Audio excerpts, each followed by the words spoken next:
Morning came, but help didn't. For a little girl just 6 years old and her tiny puppy alone in the vast, quiet forest, a new reality set in.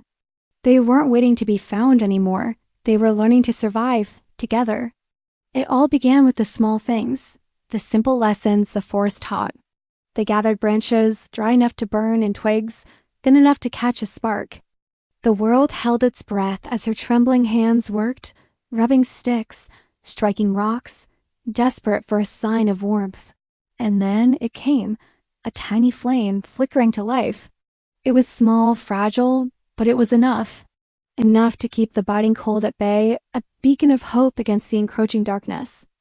But warmth alone couldn't fill their empty stomachs. The hardest part was yet to come, finding food. Down by the lake, the clear water was a window to a world of life, yet it was just out of reach. She'd lunge for a fish, her small hands splashing empty water. The puppy, ever the optimist, would bark with excitement at the ripples. Then a happy accident.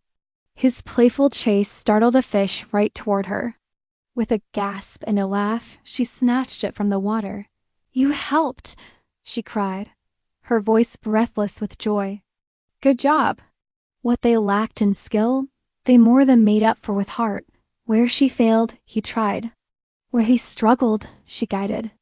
They were a team, a tiny, unbreakable unit against the world. Evenings were spent by the fire, the fish roasting over the crackling flames.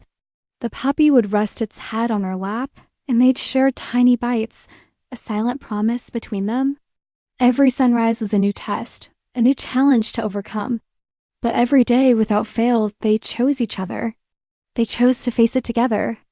As the fire crackled softly and another day turned to night, she wrapped her arms around her furry companion, her voice a quiet whisper against his fur. "We'll be okay. We just have to keep going." And somehow, they were. In the middle of an immense, uncaring wilderness, these two lost souls found a strength that defied their size. A strength that didn't come from the world around them, but from the unshakable bond they had forged.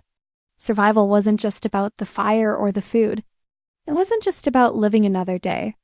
It was about not giving up on the one who stayed when no one else did. Their story isn't over. To see what happens next, make sure you're subscribed so you don't miss part 3. Thanks for watching.